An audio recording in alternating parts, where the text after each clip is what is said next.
Hey guys, thanks for tuning in. Welcome to Fractured Poet, a podcast for all of you poetically insane individuals who love getting lost in the art of poetry. Podcasting from Ontario, California, I am your host, Katrina Wisniewski, just another person in the world obsessed with words, striving to make sense of it all. Alright, so today's episode is kind of like the last couple as far as straight from the notebook. So the first one is was edited a couple of times, and the rest of them were straight from the notebook, completely raw, not edited. You know the story. So I guess I will get started with the first one. This one is untitled, and here we go. Beneath the souls you have kept lies countless bodies left unslept.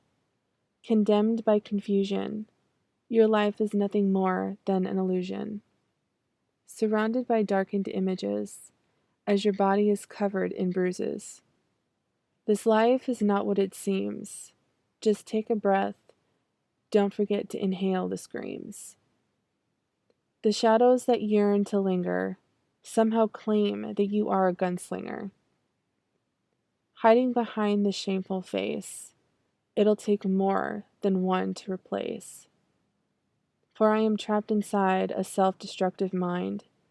A new destiny has been redesigned. To keep the sanity that dwells within, all you have left to do is grin. By looking through these souls that creep, it's no wonder you've developed a wound so deep. Okay, so when I had first wrote this poem, when this poem was first written, it was written July 11th of 2009. And even though the idea of the poem wasn't changed, some of the words were changed around. You can tell that this poem rhymes, at least the ending of every phrase. I had started the editing process on September 27th of 2021, and maybe half of it I had gotten through, and I didn't know what else to do to it, so I had to stop. And then I came back to it on October 8th, and that's when I finished the rest of it. There was at least half of it that I hadn't finished yet. So I brought out the notebook that this poem was originally written in, and I came back and I rewrote it a little bit, refurbished, and the completion was October 8th of 2021. So those of you that have kept track of these episodes, you know that apparently I can't leave things alone. I can reread a poem that I wrote and completely hate it, can't stand it. It's like nails on a chalkboard to me. It has to be rewritten and it has to be edited somehow. This one was kind of like that. Like I liked the idea where I was going from. I I just love the whole overall concept of the poem, and I didn't not want to include it in the podcast, but I didn't want to recite it the way that it was. So I just had to redo it. In terms of where this poem came from, I honestly don't know. Again, just another random poem, a random idea. Who knows what the hell was in my head when I decided to write this, but that's where it was. And kind of a side note from this poem, I I know the last episode that I did, or 2 episodes ago, I know I've been flip-flopping with how long each episode is. I can go from like 20 minutes, 30 minutes, 45 minutes to almost an hour, if not an hour. And then the next episode was 8 minutes. I know if any of you follow me on Instagram or friends with me on Facebook, I know I mentioned it. Well, maybe I didn't mention it on Facebook. I know I mentioned it on Instagram. Um, I feel a little bipolar with these episodes, and I know there's a lot of inconsistency with the length. I can go from, like I said, one episode can go from 48 or 40 something minutes to almost an hour, and then the next episode is 8 minutes. And then you're like, what the fuck? Like, where's the rest of it? I'm still getting used to doing this, even though it's been a couple years. I did pre-record these episodes way in advance. When I was doing a script, and now if you can kind of tell the difference and go back, tell the difference when I was using and reading a script versus like episodes like this where it's completely freehand. I have no idea what the fuck I'm saying until I say it. It's not at all planned other than the poems that I want to read. Um, Again, these were pre-recorded and I didn't know what I was doing. I just wanted to get episodes out there. So anything that is more than 10 minutes, um, I've been doing every other week, but I've been trying to keep it weekly, which is why the impromptu episodes have popped up and they're long episodes versus the ones before or after. They're very short, like less than 10 minutes. And I apologize. I know I need to be more consistent with that. And again, I had mentioned it on Instagram. Once these short episodes run themselves out, I will be making a habit into making longer episodes. They won't be 5 minutes long. They won't be 8 minutes long. I'm going to try to keep them half hour, 45 minutes, maybe an hour. And if I'm lucky, and if I had some writing streak spree going on, maybe longer than an hour. But I'm going to try to keep it about 45 minutes to an hour unless I am requested to do otherwise. So I want to put that out there and say that I'm sorry. I like I said, I flip-flop with the times, and that's like I'm trying to get into the podcasting thing and trying to understand trying to get myself in a routine is what I'm trying to say. So I need to know what works for me, and I think not having a script and having episodes longer than a half an hour, I have been getting a lot of compliments from certain people about how long my episodes are and versus my shorter ones and how much better it sounds or I sound without a script versus with a script. It's very natural flowing. I'm not monotone like I can tell that I'm reading off of a script when I even listen to the episodes myself, and it's kind of embarrassing.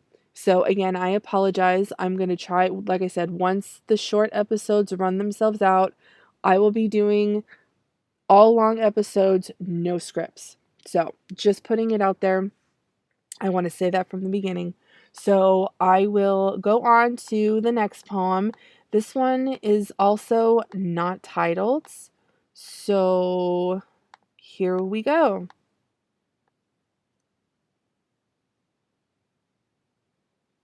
Crippled with numbness. How will I get out? My lips move slowly, unable to understand my own words.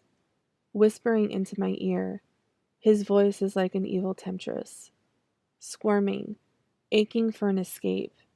My eyes start to feel heavy, unaware of what is going on. Feeling his hands. What is happening? Hands gliding. His wet lips move to different places. Tasting something salty. I think I have begun to cry. What else is there to do? When he has me captive. Thrusting. He moves like a devil, feeling the pain inside me. How can I make this stop? The numbness wears off. I suddenly feel the streaming of my tears.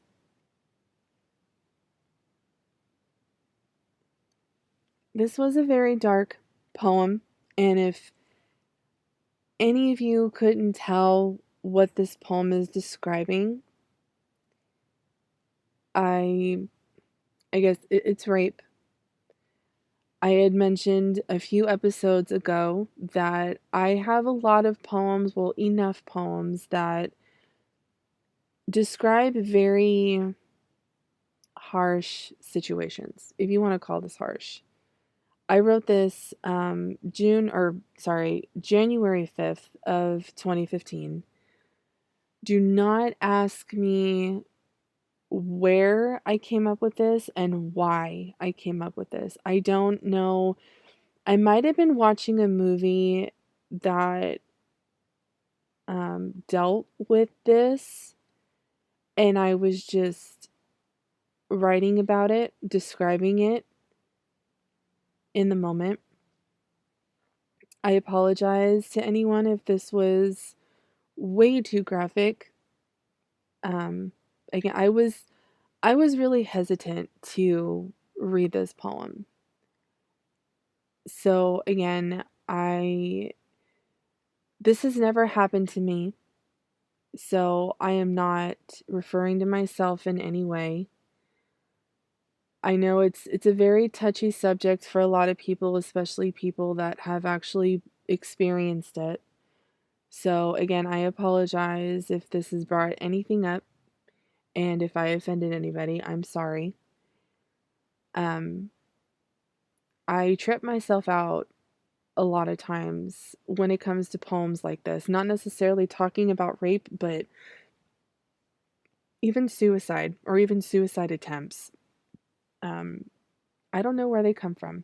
It's a thought, not mine, but it's, a thought I have, but it's about wherever it goes once a couple phrases come out. So I don't even know what else to say about this one other than it's never happened to me. I was not describing anything I've experienced in terms of where the idea of this poem was going. And again, I apologize if it was too graphic. So I won't really go much into that one because there's really nothing to go on about. So I will go on to the next one. And this one is called Hell's Dead End. I have learned my lesson, for all I know is how to plea. Opening my wounds left me vulnerable, falling to my knees, begging for all to forgive. This is one accident that will not be forgotten. Searching for the answers, my luck has changed completely. I have lost my edge, and soon my patience will run out.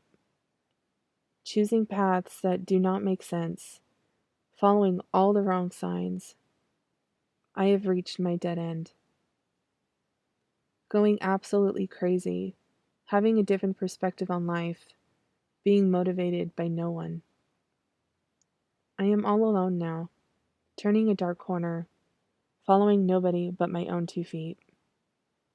The blackened sky has influenced me, choosing to do wrong, choosing to create my own sins, listening to nobody. I have chosen the path to hell. Burning flames are ahead. I feel the agony all around me. I spare no sympathy, taking lives as I go, regretting nothing. I have reached hell's dead end, stuck amongst these burning flames. To escape this hell was something not meant to be. Alone and waiting, waiting for hell's next task. Okay, so this poem was written on March 6th of 2007. Again, another poem. I have no idea where I came up with the idea or why.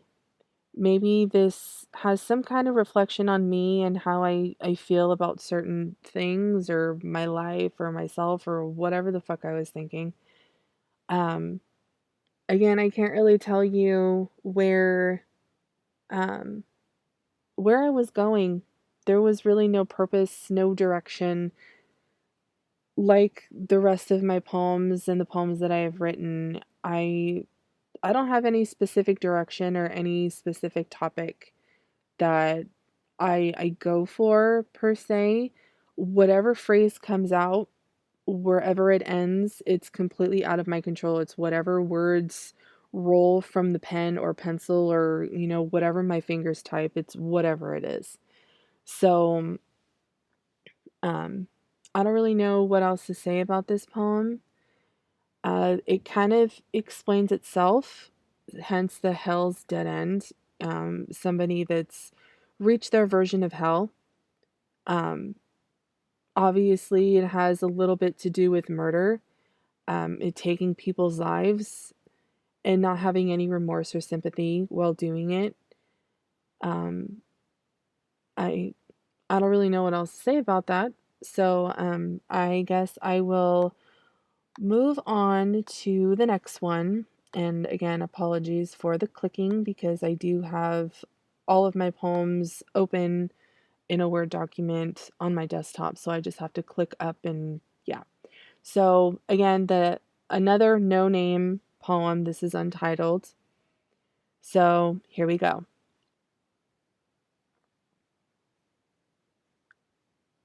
Yearning for the taste of your lips, the feeling of your skin brushing against mine, the look in your eyes when we kiss, my body trembles. Your breath upon my neck, sending chills down my spine, frozen with excitement as I melt uncontrollably, giving in to the inevitable. Your voice is captivating, drawing me in closer. My hand brushes across your face, admiring you. Just hold me close and don't let go. I wrote this poem on January 10th of 2017. I don't think I was writing about anyone in particular. Oh no, wait, I was. 2017. I could have been talking about my fiance. Um, yeah, so I'm not really going to get into that because we've all heard that fucking story. So, yeah, obviously I had my fiance on my mind and yeah, so I don't really know if I should really go into any specifics or explain, but he did ask me a few weeks ago, maybe depending on when this episode is aired, about a month ago, he had asked me if I wrote poems about him, or he didn't know that I wrote poems, or asked how many I have that are about him. And you'd be surprised how many I have about my fiance. It's kind of hard not to write a poem. And I know I'm contradicting myself because I have said that I don't or haven't written any like love romantic poems. So I guess I just caught myself in a lie.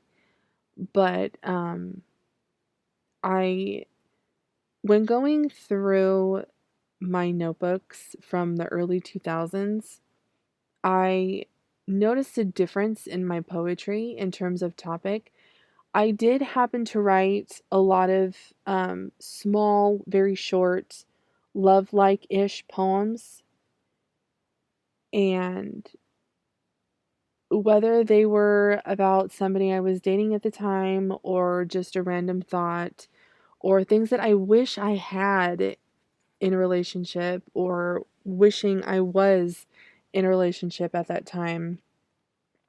Um, when I write poems like this currently, um, they are about my fiance. I, again, I have been with him for 12 years, almost 13 come March of next year. And it's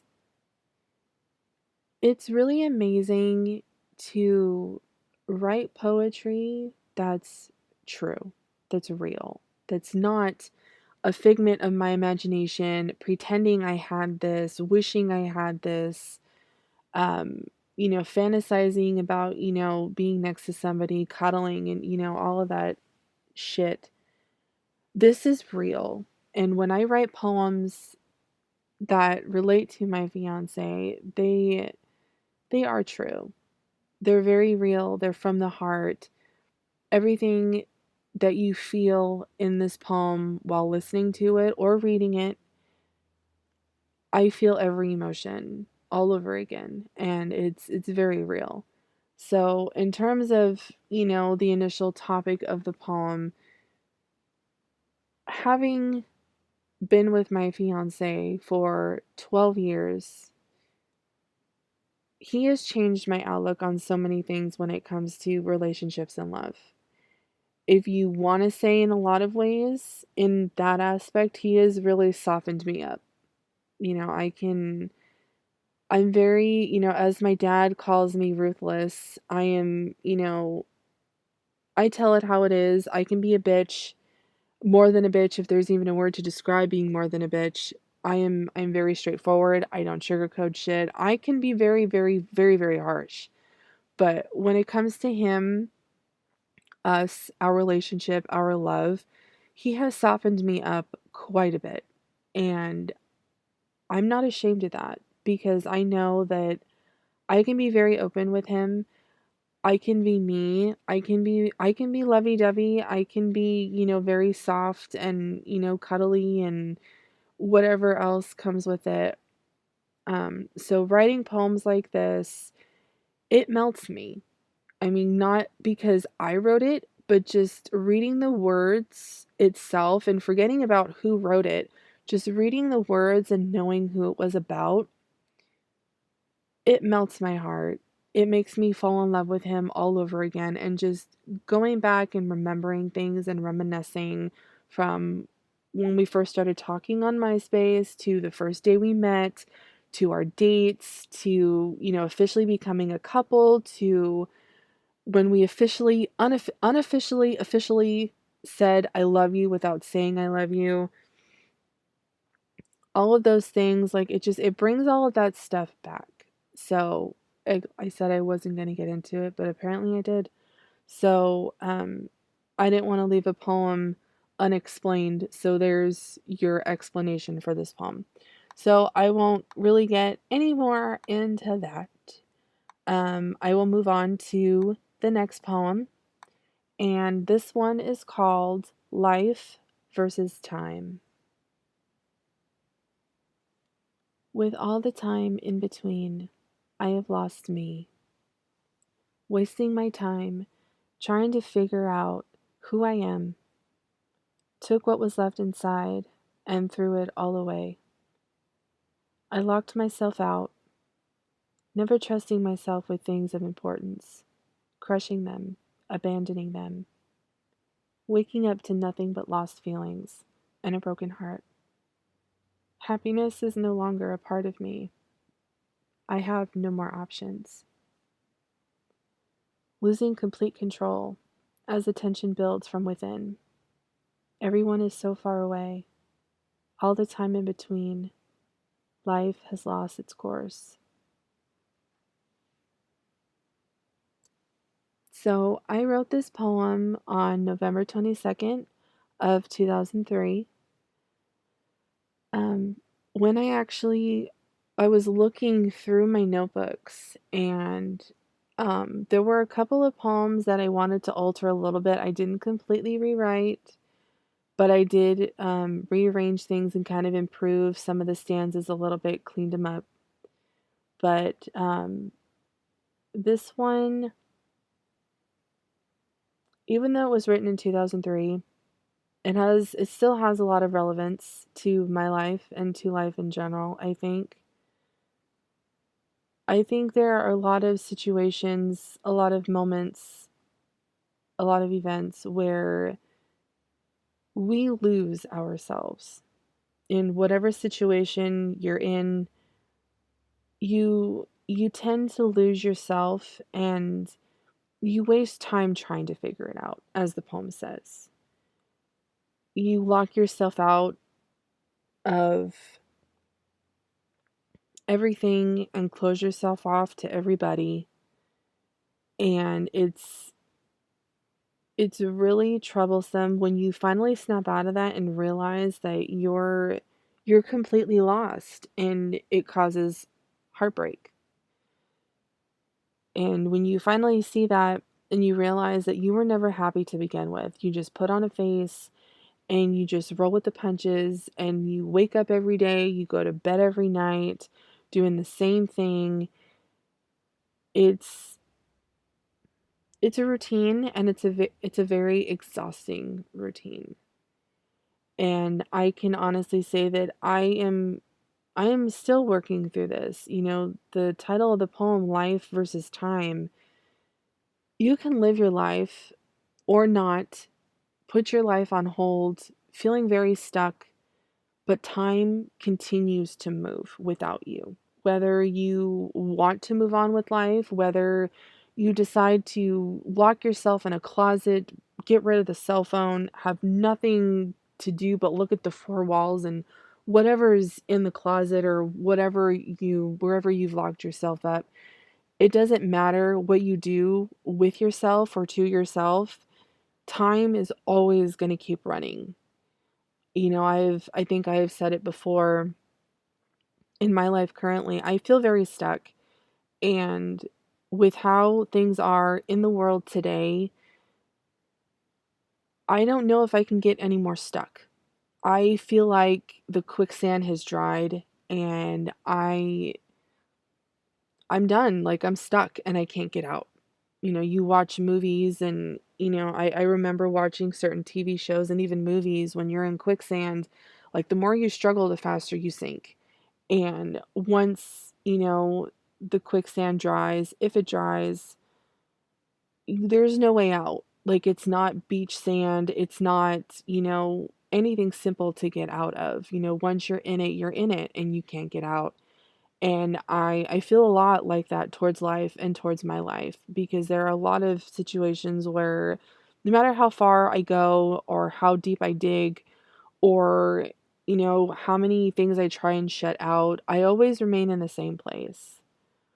So, life versus time, whether you live your life or you choose to lock yourself away mentally or physically, time is still going to go on. The clock is still going to tick.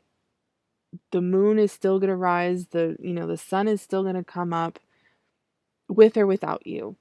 And it's it's scary. I have had times where whatever the situation was the next day, like if, maybe if I stay up, tomorrow won't come, but it does. You can stay up all night and watch the sun come up. It'll still be the next day, and you're still going to have to do whatever it is you're going to have to do or go through whatever it is that you have to go through the next day, regardless if you go to sleep or not. Like the sun and the moon can give two shits if you go to sleep or not. It's the day is still coming, and that's that.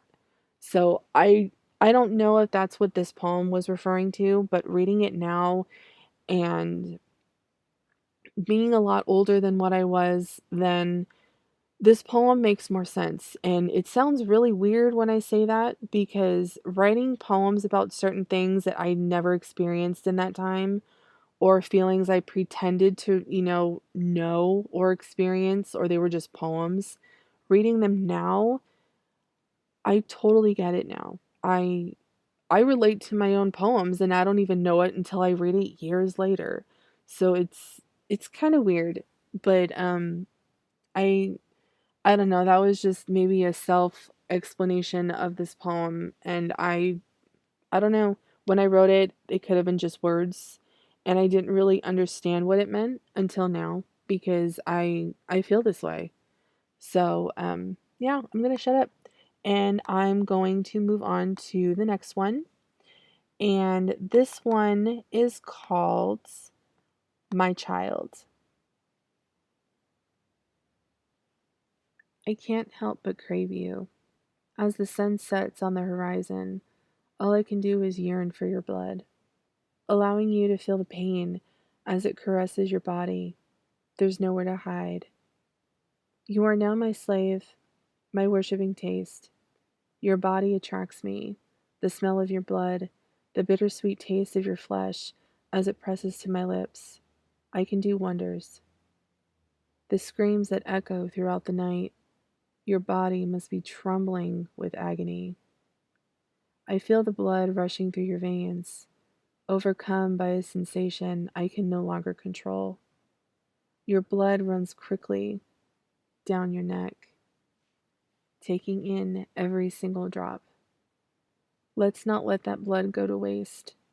I have you where I want you, for there's no escaping now.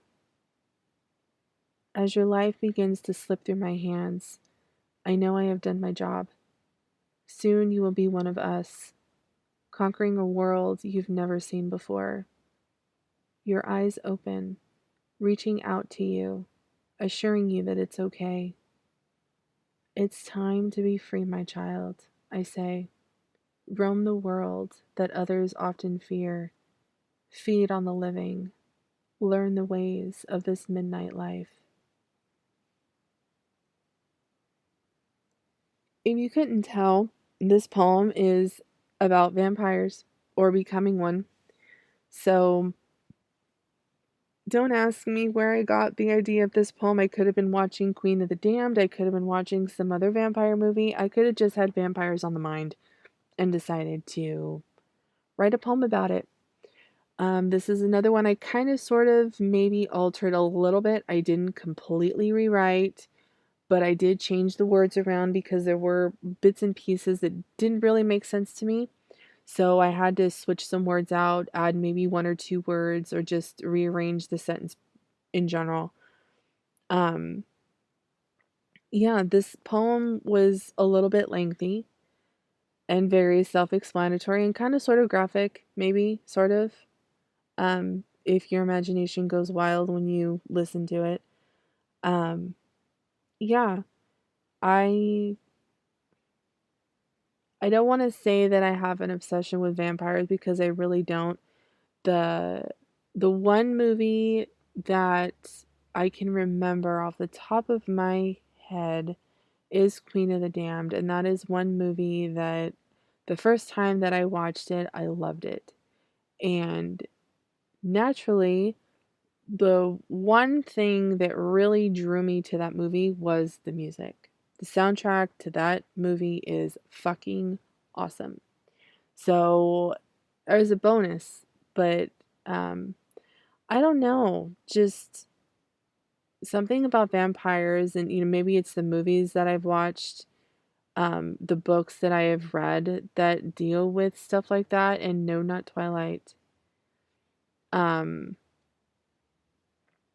I don't know. Whatever possessed me to write a poem about vampires, I don't know. It is what it is. But I had written this poem. I should have said this earlier. I wrote this poem on April 20th of 2007. So yeah, whatever I was thinking then, I have no friggin' idea. But yeah, moving on to the next one. This one is called Ridiculous Memories of You.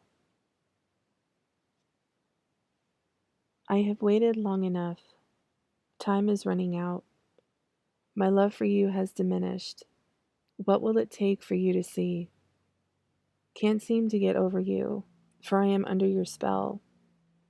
Crying myself to sleep. Writing ridiculous letters, poems, even songs. See what you have done to me? Pathetic. I never saw myself to be like this, becoming so attached. Can't seem to understand. Why am I so in love with you?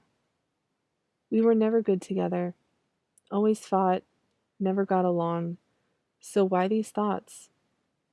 The words you say, the moments you created, nothing that's worth remembering.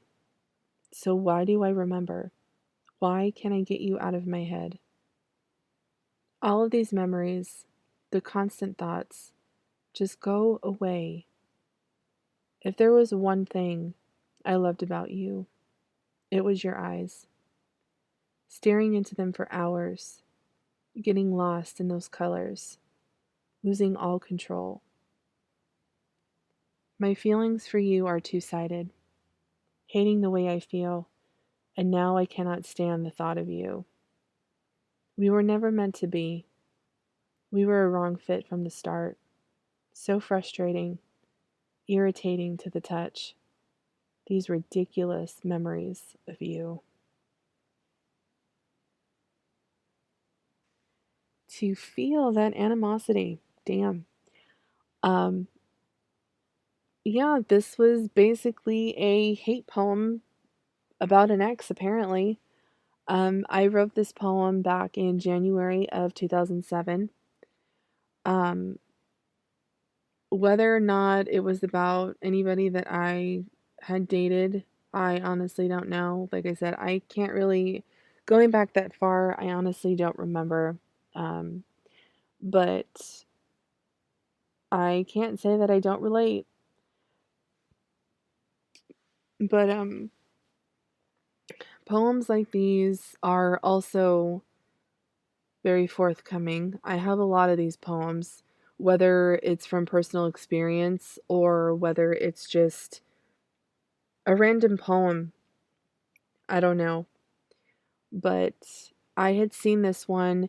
I did do a little bit of altering on this poem as well. I know, I said straight from the notebook and not touched, but yeah, I had seen, I was going through a lot of my poems and the ones that I chose, I liked what I was reading, but they did need a little sprucing, a little pick me up, if you want to call it.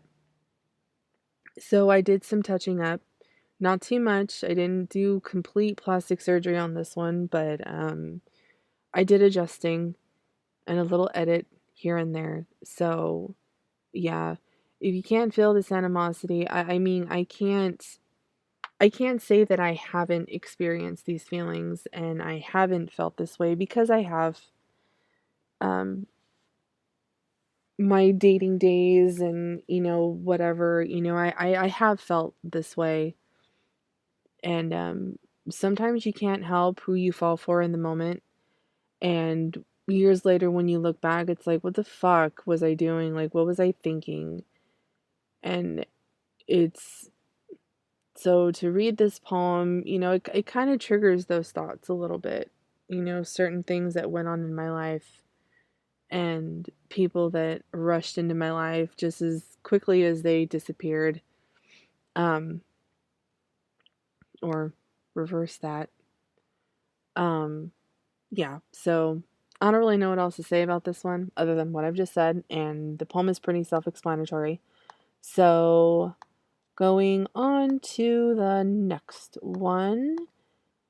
This one is called Wring Out the Blood.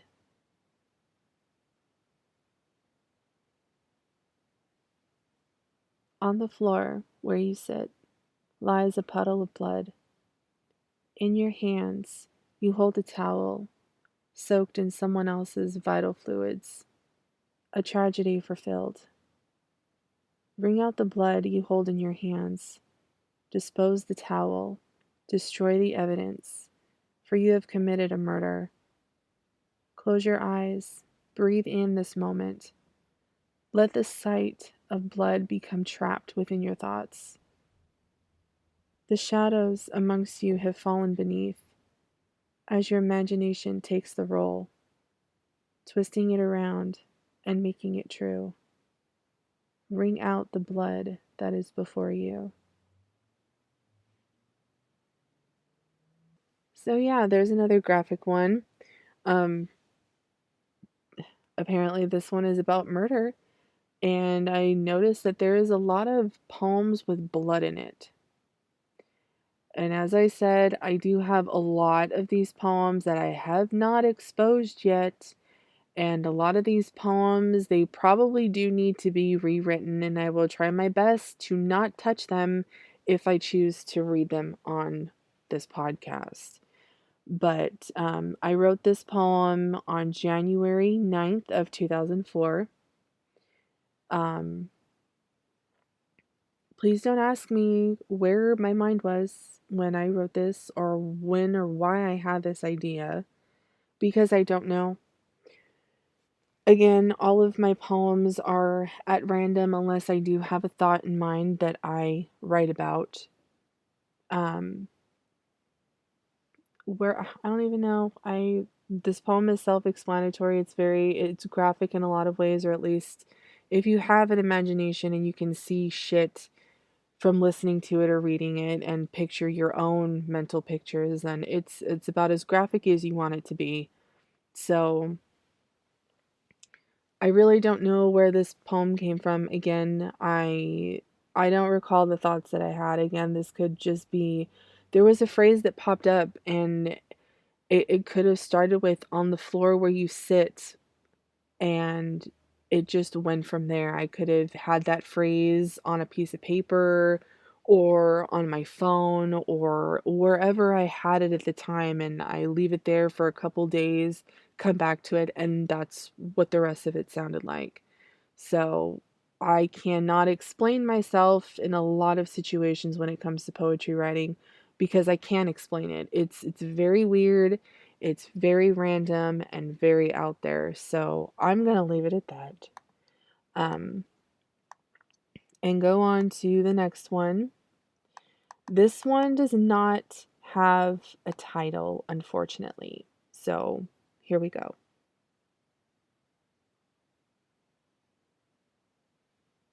For every day there is a moment.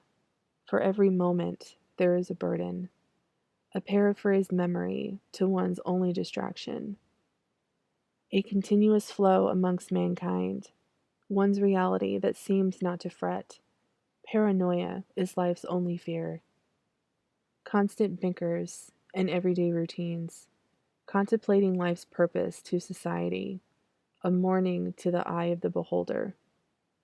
Useless information is key for survival. The only wonders of life's secret choices. Undefined thoughts turn to misguided emotions. Therefore, a moment that has been spared will soon be a moment forgotten. Although, amongst other things, life has taken a turn for the worst, leaving long-lasting breaths to fade into nothing. Concentration seeks only those who have patience. An undeclared past that has faded from time, going to places that are defined as invisible. A nightmare's dream can only be told without a dream, a confusing proposal to a waking memory, left behind only what's supposed to be. Open to the world, vulnerable to everything in its place, a deadly awakening to one's vision.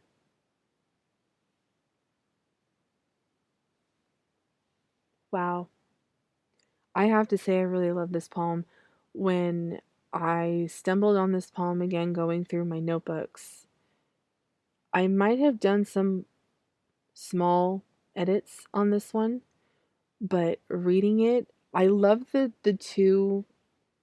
first two stanzas. For every day there is a moment, for every moment there is a burden. And then a paraphrase memory to one's only distraction. Those three lines like really jumped out at me, and I had to include it in this episode because it sounded so good. And I know it sounds conceited, I know it sounds like, very self-absorbed to praise my own work, and I'm not necessarily praising. I honestly still can't believe that I write poems.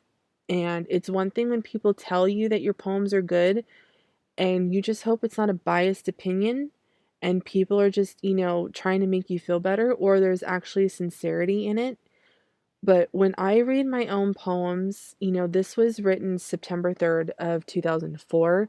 So it's 2021, and I look back on this poem now and I read it out loud as I'm following along on a Word document.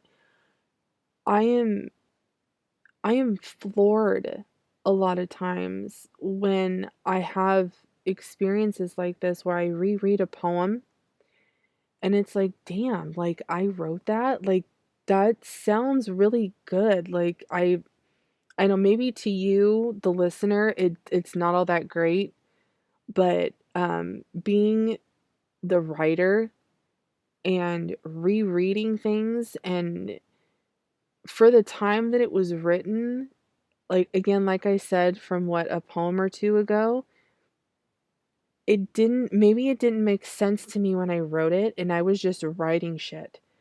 Years later, I am reading it and it feels so much deeper. I feel like there's so much more meaning behind it, and I can relate to it in a lot of ways in terms of what each stanza is saying, what each phrase is saying, and actually know what it means because I've been there.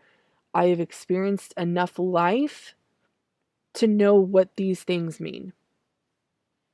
And it has more explanation, more meaning, more definition, if you want to call it that.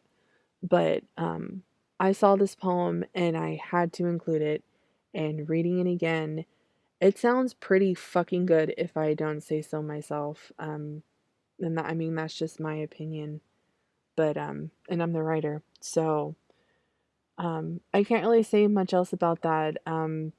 I don't know where the idea of this one came from. I don't know what was in my head when I thought up this poem and why I wrote it. Again, it's just another mystery in Katrina's mind when she writes poetry, because I have no fucking idea where a lot of my shit comes from, other than if I have a goal, I have a topic, I have an emotion or a feeling or whatever that I want to write about, then I'll write about it and I know what direction I'm going in. For the most part, I have no direction when I write my poems.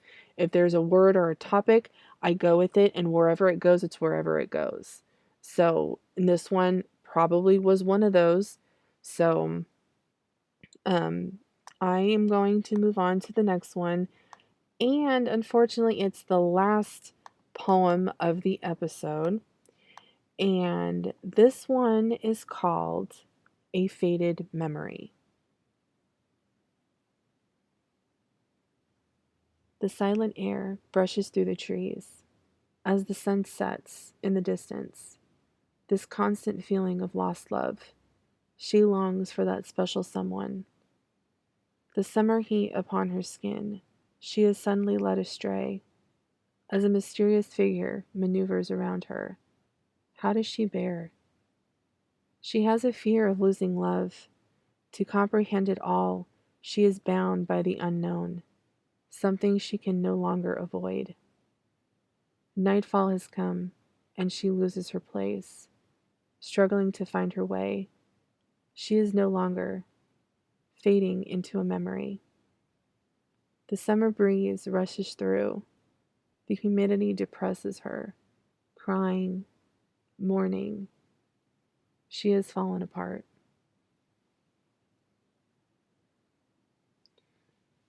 This poem was written July 23rd of 2006. I don't know if this was pertaining to anything or referring to myself. Um, Again, it could have just been another random thought, a random phrase, and it turned into all of that. I honestly cannot say, again, because it was so long ago. Um, and it's sad that I don't remember where my mind was when I wrote these.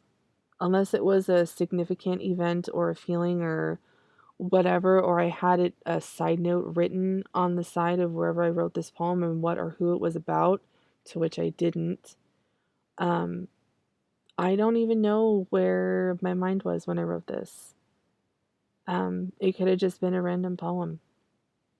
So I can't even really elaborate or explain it because I don't know. Listening to it, you can go with it where you want to go or wherever you need to go, wherever your imagination goes, that's where it's going to go. So, it's not really for me to understand, whoever's listening or, whoever reads my stuff, you take it how you need to take it. I Some poems I write for me because they're about me and they're more like a therapy for me. Other poems, it's just something to put out there. So, whatever you take from this poem is whatever you get. So, I guess I will end it there and end on that note. And I want to thank everybody who has participated in this episode. And I want to thank everyone that has tuned in this far. And anyone who is just joining in, I hope you liked what you heard and you tune in next time. I'm going to try to keep these episodes every week instead of every other week. I do have gaps because I did schedule my episodes every other week. So, I am trying to come up with material as I'm going through all of my notebooks and coming up with things. So, I am trying to fill in the spaces so it's every week, hence the really weird length of episodes. You go from 8 minutes to almost an hour. So I'm trying to figure that out and try and balance it out. So you can catch this episode and future episodes at anchor.fm/fractured poet. You can also catch my podcast on Spotify as well. So just look up Fractured Poet, one word. It's one word. So look up Fractured Poet and you can listen to it on Spotify, Anchor FM, whatever outlets that you use for podcasts. Look me up. If I'm there, then if you're interested, do what you need to do. This episode of Fractured Poet was written and produced by me, Katrina Wisniewski. Music by Alternative Rock Volume 1 and Rock Electronica Volume 4 from freeplaymusic.com. You can also follow me on Instagram at Fractured Poet. That's my poetry page. Or you can follow Fractured Goddess, and that's my personal page. Whichever one you prefer. Regardless, I mean, other than my poetry page, I do make posts when I have an episode release on both pages. So if you're following one and not the other, chances are you'll get either one.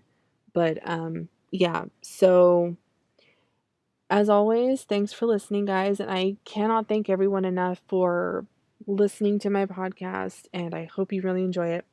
So thanks for listening. And until next time.